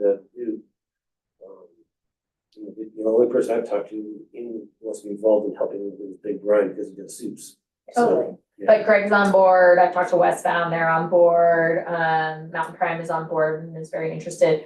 I think most of the restaurants I've spoken to are grateful that there's gonna be a little bit of a budget provided in the event so that the onus isn't all on them. So then the visiting restaurants that are not in the community would like have a space on Minor that they could set up their Booth, yeah. Do we want to go outside of the community with what, it? who is, like, where are they coming from? Like the metro area or in the county? Georgetown was. Georgetown. I Um, think countywide might be a really good boundary. So like if Joy's Kitchen wanted to be there, they Yes, could or something. exactly. I think that's a good idea, because I they're still even talked- promoting within the family. The guy Yeah, at Loveland Ski Area, knew the Yeah. food and beverage guy up there, and he was interested in it. Yeah. I think county might be a Countywide? really good boundary. What about name wise? Anybody have any fun names that they want to throw out for this fun festival besides calling it the Taste of Idaho Springs and Music Festival? Because that doesn't roll off the tongue very clearly. Soups, music in the mountains or something like that. Taste, cause how do you incorporate these different elements? Cause it is gonna be a little bit element of Oktoberfest. Yeah, We're gonna try to figure out some beer / something. Something. Taste of the I-70 corridor. Yum. How do you get people not to I mean, or for expanding restaurants to Clear Creek, maybe we go with more of a Clear Creek name instead of specifically Idaho Springs. Dan from the Hot Springs just said Gold Rush Grub. So we got Gold Rush Grub, Harvest Mountain Festival, Fall into question is- Idaho, Miners Feast. If you have the name of the place, it's ag in. there. Miners Oh. Feast is pretty fun. I do like Miners Feast. Miners Feast and music. So you could do Miners Feast and music. I like that. I think the music and the food have to be part of the. Yeah, that's what I'm saying. If you do Miners Feast and music. And then that kind of goes to the harvesty, I love soups and stews though, can that be like a? that sub tagline. Yeah, so you could do like Miners Feast and music. Come join us for soups, stews and chilies. Or something like that. I'll work on it. But I'll start working on it around Miners Feast and music and see if we can get some fun. Miners, that's Dan Kim that did That'd that. be beer too, right? So soups, stews and brews would be a good. Oh, yeah, soups, Yeah, stews and brews. That's really good. Good job, guys. Thank you. Okay, Miners like soups, Would you wanna throw Clear Creek in there at all? stews, no. I can test if you're on there. Yeah, well, my thing is like when you don't include the location, then you have to also explain where you are. Yeah. And so then it becomes like, yeah, you That's what I don't was have the name, then you gotta be like, and this is where we are. Cause otherwise people might miss the where you are. Yeah. If you just have. Yeah, I like miners. Anybody know Charlie Taylor's favorite meal? The Charlie Taylor water wheel? No. Goes right along with it. It's a stew. Oh, there you go, Charlie Taylor. Chipmunk. Chipmunk Oh, stew. wow. Okay, I challenge you to make a Yeah, how chipmunk many? stew, Steve. Right? Oh, that would be The other thing I'll bring up, does anybody know what this long table thing is for 250, 150? Yeah, the 250, 150 long table. I mean, Jess and I have been talking about it's a big, long community table where you can all come together and eat a meal as a community. It's a huge initiative through the Georgetown's 250. doing it. Georgetown is doing it. We've tried to do it here. It's very, very challenging because you're asking your restaurants to donate a lot of product. Yeah. It's an expensive thing. It's not just something where you're having to have somebody, a restaurant or somebody sponsor this event. Some group associated with the 150, 250 that's trying to make it some kind of record, the most communities doing this in the state or something. Yeah, it's just, you have to have a restaurant that's willing to feed all the people. Because it's not like a potluck. It's like come and eat. It's a free community. They're doing a potluck. Oh, are they gonna do a potluck? Oh, but it's meant to be like a free community meal. So, yeah. So anyway, on that, Idaho Springs Police Department is having their open house on September 23rd. I've been helping organize with Chief and his staff. Steve and Bojo's are going to be helping provide some food and beverage for that. So open to the public. I'll get you guys all an additional invite, but I wanted to make sure you knew about it. Community conversation this last week was great. We had a good crowd there. Again, a different crowd again. Every time we do these, we get a different crowd, not always the same. So it was good. Mainly we talked about parking. A lot of stress. Anyway, following our discussion last month, you guys asked me to kind of come up with some encroachment design standards and get with Dylan and talk about what we could maybe do around historic design standards and encroachment standards. In your packet was a one-page recommendation. I shared this with Dylan and I wanted Dylan to kind of talk to us a little procedure, thoughts on how we might move this forward and his considerations around what we're talking about and why. Sure, well, I mean, Sadie's recommendations are a good starting point, and I really don't think there's any thing you can't, right? Like the idea being, like we're at a point, it's established, having a little bit more clarity on what businesses want to see as a overall group of folks, I think is very easy to do. Right now, we really don't have any codified requirements, other than saying like, hey, if you want to have an encroachment, you have to submit an application to city. and then Sadie reviews it. Yeah, but and there's some requirements for dimensions, but there's no other requirements at all. So we could go so far as codifying certain things, like it would be a pretty easy code amendment, but then it's not super flexible. So my thought was whatever folks want to do, you know, if it's really basic standards across the downtown or citywide, you know, we could codify it, or we could just put something in the code that basically says a policy saying Business Community Promotion Boards has adopted these certain standards, will only consider the encroachment agreement if it meets these standards. And so we could get as simple or as complex as people want. I think we're pretty good with respect to signage at the moment. You know, there's always some work with signage that we could improve, especially in the historic district, but there's really nothing else. So it's, I haven't read this yet, but the main thing is probably safety. So you're not putting up a structure that's, you can collapse or something. Yeah, so things I put in here that we've been struggling with: cleanliness, tents and canopies, pedestrian access, maintenance, storage, and then something that I put in that we've talked a lot about is historic character. And this could be something that could be kind of, we talked about for the CODA, we could put it under the CODA restrictions, so then it would kind of apply to downtown, because downtown is the CODA district. And then we could maybe put in some additional historic district design standards that would be like things that would be around kind of encouraging handcrafted, artistic, historically inspired, high quality materials, a little bit more broad, not trying to restrict people, but addressing like materials, colors, ornamentations, awnings, pedestrian access. And this could kind of cover fencing, lighting, awnings, canopies, seasonal decoration, merchandising displays, and public art in a way that it's like steering away from things that might be like gaudy or distracting, big light up things. Is this moving towards permanent encroachments or just seasonal? Either way, this would be something that would be a design standard that would be able to grow with us into permanent encroachments. Okay. Whereas right now, we're still, this year will be the longest we've left Minor Street closed.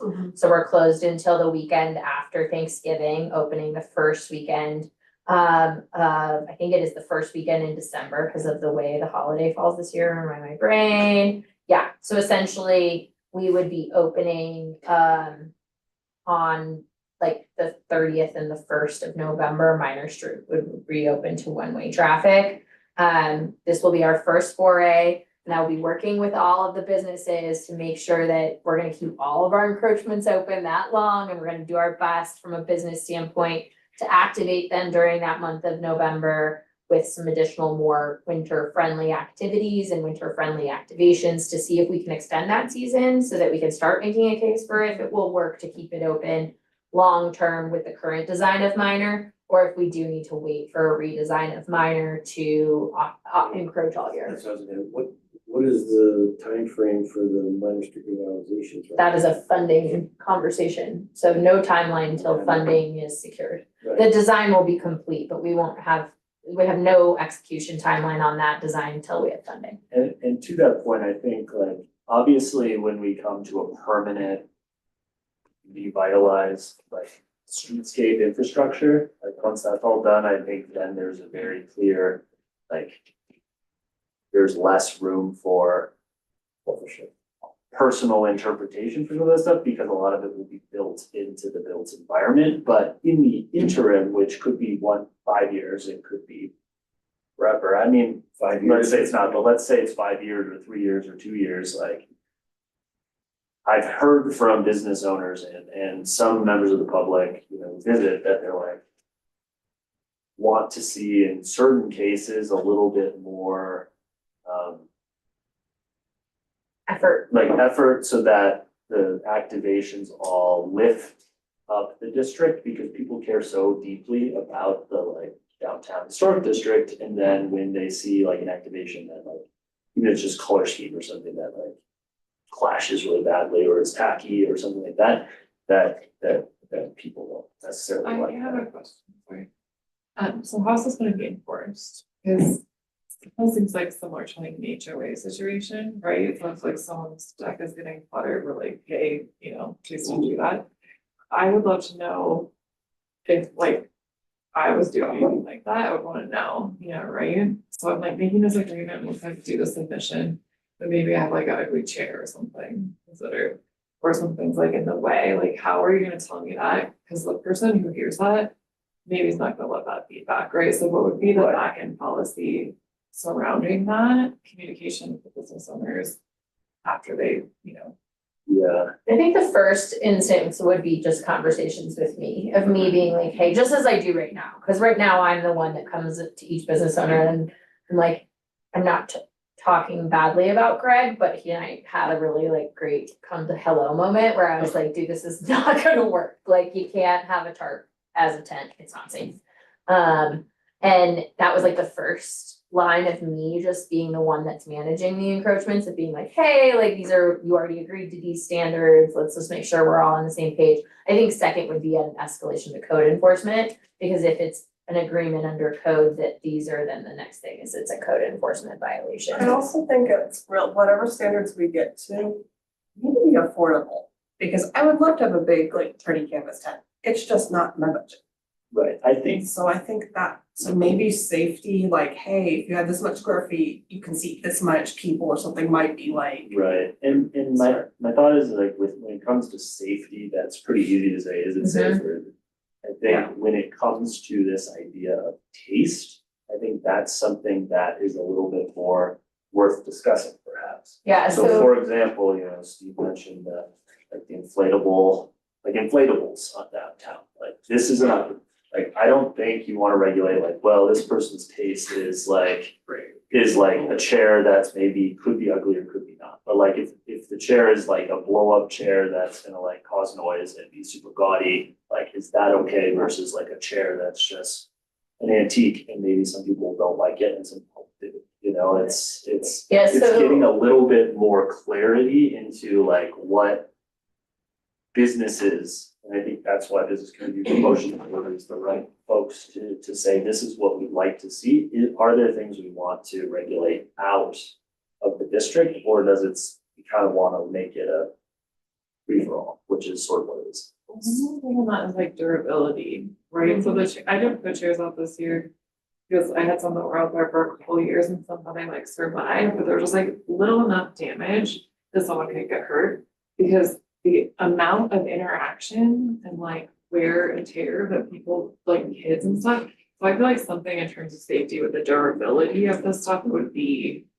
Yeah, well, and I think what I did on the one pager that I sent you guys was like maybe starting at not jumping into something that's highly restrictive, but like go kind of from like a more workable approach. So like, these are the required things. And what I'm hearing is we all agree, like safety, ADA, cleanliness, maintenance, weather rated, emergency access, removal of damaged items are kind of like pretty much just like no brainer required. When you say pedestrian access, that's so people can access between like the street and the sidewalk. Between businesses, or like, 'cause sometimes I find things are like roped off and then you're like, well, how do I get? Yeah, and so those are things that are already in the encroachment application where there's requirement to maintain the sidewalk and like the dimensions of the space. So the required would expand upon those dimensions as well as being very clear about pedestrian access through the space. I also think then you could kind of have like preferred and kind of talk through kind of like what are historically compatible materials, colors, signage, furniture, planners, these are kind of preferred. And then if we wanted to go so far as to say what's not appropriate and saying like, hey, these are things that we've decided are like not appropriate. I would say things that are easily things are like no unsecured tents, like that's an easily not an approved item. Or like, do we want to say, and we already have sign codes to talk against flashing and animated lights. So if we want to say within an encroachment, no flashy or automated lights and Right. those kind of things. Or similarly, sign flags, for example, are exempt from sign code. You couldn't have like a 50 square foot flag. Maybe you could in certain areas, but if you had it like draped from your balcony, like there's standards and you could just do that. And so without, I mean, flags, I think it's tough with free speech and so sorts of things, but like, there's certain things you can regulate, and it's a matter of sort of taste and cultivating kind of some level of allowing for quirkiness and unique expression without having things that take away from a certain aesthetic across the district, maybe. I'm hearing that kind of across the whole city with like a much more permanent architectural design with new developments, as I'm sure everyone heard of a recent project. And so I think with that conversation happening, from my standpoint of planning, it's like, do we want to have a difference, or like maybe a little bit more clarity on how Minor Street as a whole presents itself? Or if folks are really happy, then maybe all we have to do is clarify like safety and durability sort of things.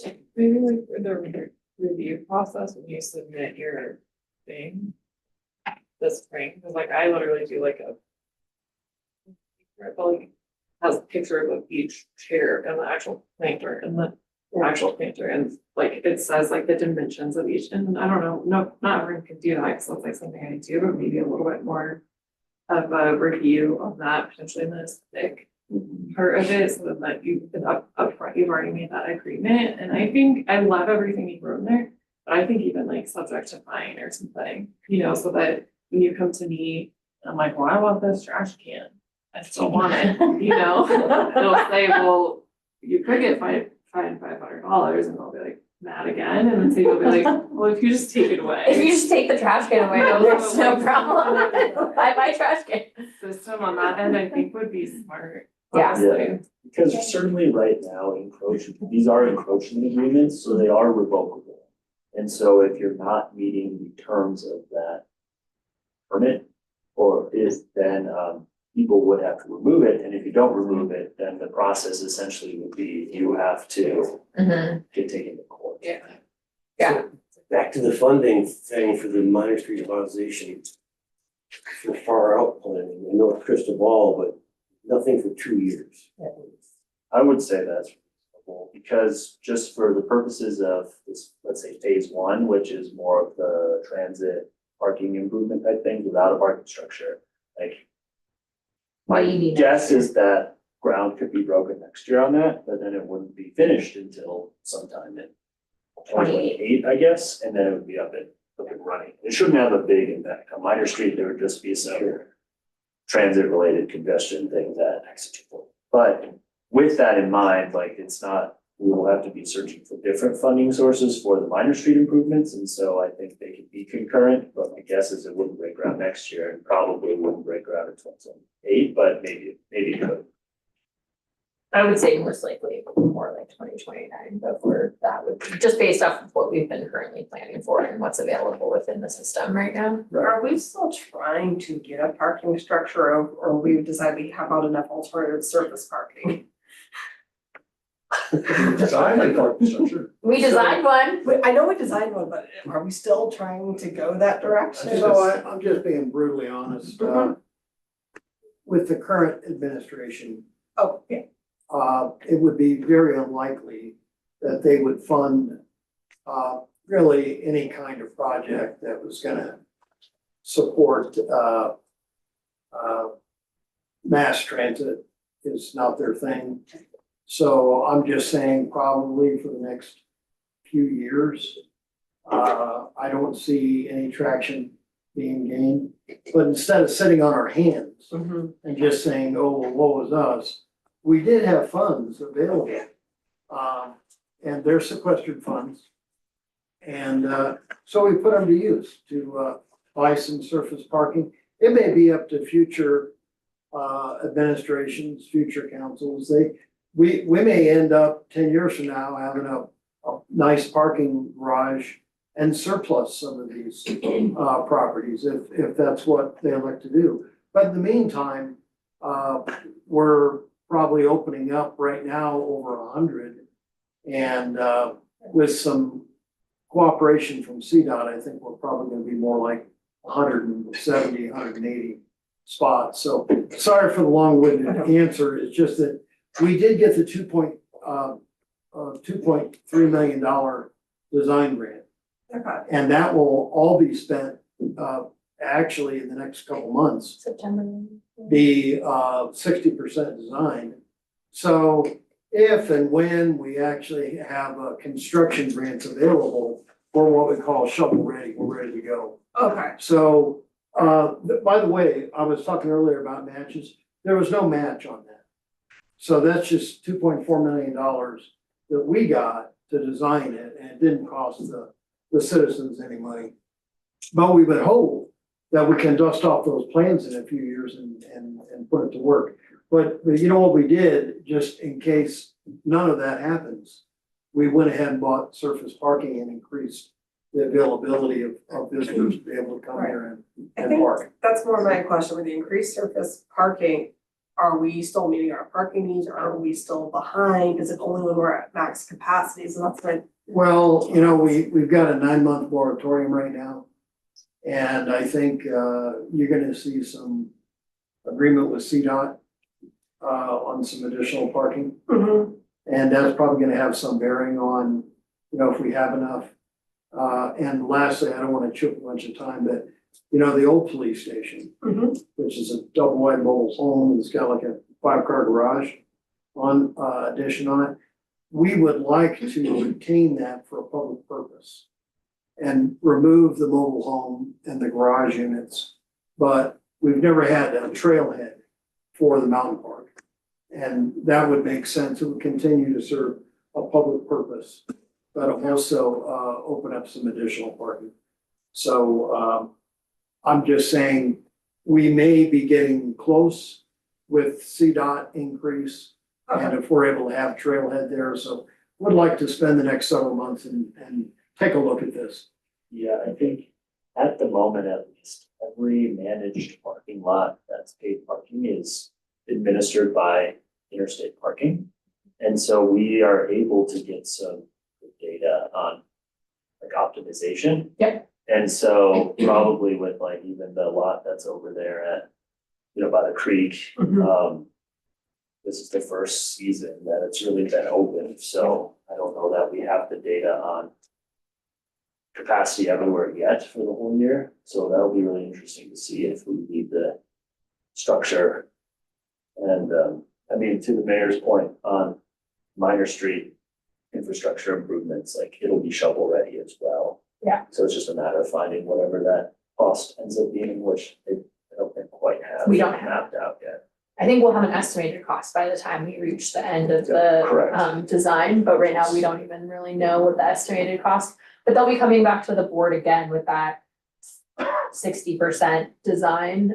We'll see that when we get to that point, and they will also be talking about funding mechanisms at that point, what kind of our next best doable steps. You could potentially pull out the Minor Street part of it. I mean, I know right now we have it all phased out and we were like, that's phase 5, but it could become like the next phase. Yeah. Sure, we have funding for it. or And that's a something. great, like to Chris's point, if we find like, you know what, actually, we don't need another 200 parking spaces in the next few years, like, let's prioritize Minor Street instead. Yep. That can be something that this board as well as council Can help ultimately direct. decides, right? Because it's, I would guess the Minor Street infrastructure will be significantly cheaper than a Parking structure. parking structure. We'll have to see what it comes out as.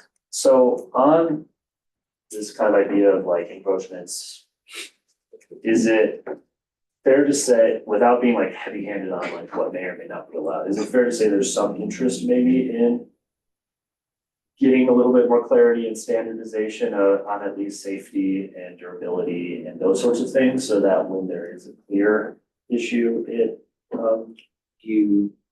Do we have design standards on paper that we can say? Not yet. no, but if you like that, then I can, Sadie and I can work in the next Yeah, month. month or two to, And let's I- say years maybe, so. I think what Dylan's first solution is, which for review, is to put into the CODA section of the code, something that says the Business and Community Promotion Board has adopted these design standards for the historic district. And that's a way that we could then create something that says this is the design standards for the encouragement agreements in the historic district. And restrictions around safety and those kind of things. We- That way we could edit it more easily. Like the parking rates is a good example, like it says parking rates are adopted by city council. It doesn't have it in the code, but it allows us to have something that's like, here's this document that we've adopted, but we've changed it 12 times or whatever, you know, like.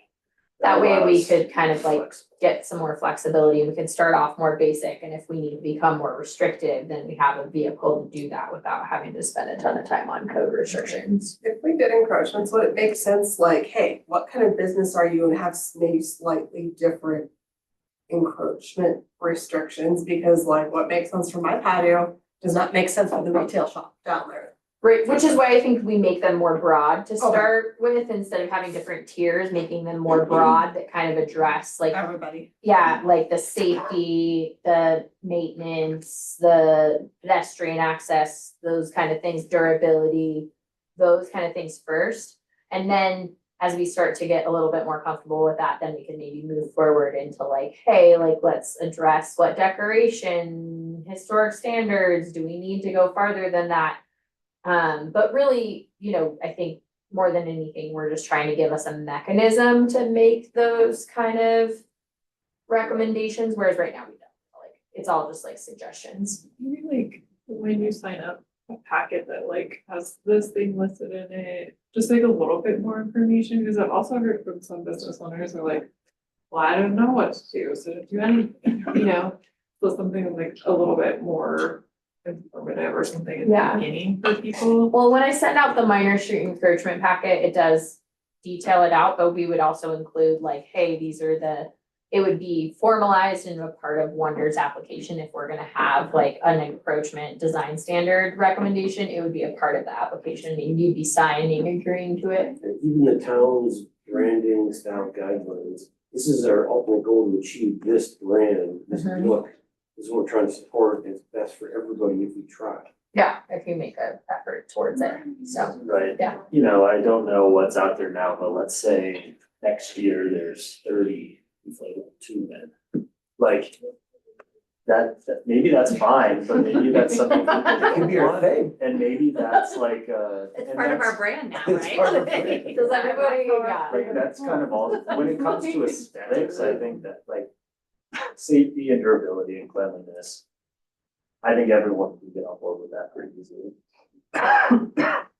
When it comes to like the historic district vibes, I guess that's a lot more subjective and having some standards in place so that like if Sadie and planning, if people start getting a complaint on someone, like we have a thing that says, no, you can't keep an inflatable Santa on your roof for 9 months or something, right? Like theoretically, right now, you could probably put a big inflatable in your encroachment and, you know, You could totally do that if you want to right now. Santa's up for 8 months or something, like. And we have Maybe that's discovered that fine, that is but- true, so. Somebody Um, has Santa up for like 8 months. No, we're talking about this all came from a conversation around Bruce wanting to put the big inflatable tube man in his encroachment area. And I said no, so he put it on his roof. I missed that. Yeah, Yeah. so Pickaxe has a very large inflatable blow up wavy man. I don't know what else to call them. And like, Yeah, so this is where these conversations started to come from, like who got in trouble? but I think there's a lot of other things that potentially could, like, I think that even if that's the catalyst, there's probably other things that could pop up over time. Well, that- we also at the same time had Greg from Cidery putting tarps on Yeah. top of his tent things and creating a safety standard. Well, I think that's, I mean, honestly, this is a historic district that has all sorts of rules and regulations about everything else you can do onto your buildings in the historic district. So I don't see why there wouldn't be also rules and regulations about what you can do out the front of the property. It seems to very naturally just go along with what we already have to comply with if we own or work in a historic building. Yeah, and again, these would go under the CODA enforcement section, which would apply just to the historic district encroachments. Because what Dylan and I were talking about is if we put something in the encroachment area, then that applies to all encroachments, and that can become a little bit more challenging because we do now have east end encroachments. This, putting it under the CODA would then make it just for the CODA district, which is the historic district. So that would make it a little bit easier. We have another meeting coming up. Yes, I know, so. Okay. Yeah, we're already way late. We didn't get a chance to roundtable or anything like that, but I do have 2 motions for you guys, so if we could get votes on those and then let's clear the room for the next meeting. So the first is a motion to approve a Visit Idaho Springs donation basket for Be the Source with a $150 IS gift card and then kind of sourcing everything else for them. Then, if you're gonna do it for them, would it be a standard, to do that amount for everybody? That would be if they came to us with a request for a donation basket, we could offer the same standard for that. Okay. That would- I like it. I think it's a good I do. idea. I think as a collaborative for the city, I think it's a good representation of who we are and what we can donate together. And you're probably gonna have to personally go from business to business with your basket. and What say, else is new? I don't think so. I think. I don't necessarily, most of them come to me anyway, like, We Yeah. were putting this. yeah. Well, I think we just go for a visit basket and see what, get a couple swag items and a few things and Katie can help. I mean, I think it also is gonna be on the onus of the person asking for the donation to help support the effort and give some guidance. Like, I'm not gonna just do The it for sooner them. the better. Is like, if you ask me in a month, I'm gonna totally forget about it. Yeah. Again, like 2 days later, like totally. Yeah. You know, Yeah. Would the idea be that if someone like walks into one of your businesses, then you could direct them to? You could, that would be an opportunity. I get asked for donations like all the time, and this could be something for as a business, if you wanna say, hey, we have a business and community promotion board, it might behoove you to just make 1 ask versus making 12 asks. You could always go to those, so as board members, that's a great way for us to spread that amongst our other business owners and say, hey, if you don't wanna be asked every 12 days to donate something, tell them to come to the business community promotion board, and now we have a mechanism for a standard that's great. kind of thing. I do that for Easter seals and it's. Yeah. I like literally dedicate like so much time to that and I have to circle back like however many times. Yeah, so this might be a way, and then again, the more we do it, we'll standardize it for our flow, so then it's like easy, I can just build an Idaho Springs escape experience out of stuff that I know businesses will Give you donate. stuff for a donation closet, you open the door. That's what I was gonna say, Exactly. like, give me 5 of everything and then you just like. I wonder if you want to, as you build this out, have like a small event, like maybe there's different tiers. Tiers, for different sizes. Sorts of asks, right? Yeah, we do that, we do gold medal or gold, silver and bronze. So we make up the decision which it is and we do a basket or a gift. And how much we want to know. That way you're not giving 150 to Everybody, every 12 days. yeah, awesome, cool, so do we have a motion for at least this first round to start formalizing what that process would look like? Motion. Katie, second, Second. Lana, second, all in favor? Aye. Okay, second motion is motion to purchase a $2,000 sound system from Tommy Knockers and ask them nicely for in-kind storage for a little while. I will say this is plan B that I have to promote, because some people that are promoting that we keep it and we rent it to whoever wants to use it for a nominal fee. It'd be like $250, which is thousands of dollars less than it would cost you to rent them the normal one. Well, what would you prefer? What do you want to do? I know how it's gonna go for Tommy Knockers, I'll just take it, but I'll never make any money on it, I'll lose it, I'll rent it out once it'll be broken. I just know it doesn't, it never You works out for just me. borrow it whenever you want. Yeah, there you go. I I was gonna say, cause all I hear is Steve is going to be managing a sound system. Yeah, exactly. It does not seem like what Steve needs What to. do you want? I was gonna say, Steve wants to get rid of it because Steve doesn't need anything else to No. manage at this current moment, because who's gonna be managing the sound system calendar? Steve. Who's gonna be delivering the sound system? Steve. Who's gonna be help setting up the system? Steve. Who's gonna be accidentally running the system because nobody knows how to run it? Steve. So I think it seems better if we purchase it from Tommy Knockers, and then if they can store it for us for the time being, and then we can pursue the stage process. The other reason for offering storage is we can you put it like on a pallet, so you don't have to haul up and down individually up the stairs.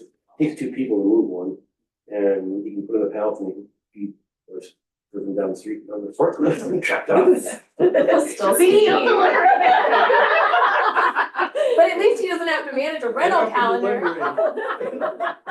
It's not that many times a year. No, it's only like 3 or 4 times a year. Okay, On So, Saturday. of a So week. you're already taking her motion as a motion? are Oh, we taking? motion. Okay, motion from Katie, second, Second. Tara, all in favor? Hi. All right, Bye. I think it's great. done. Okay, closing Let me say at, thank you. closing at 3:58. Our next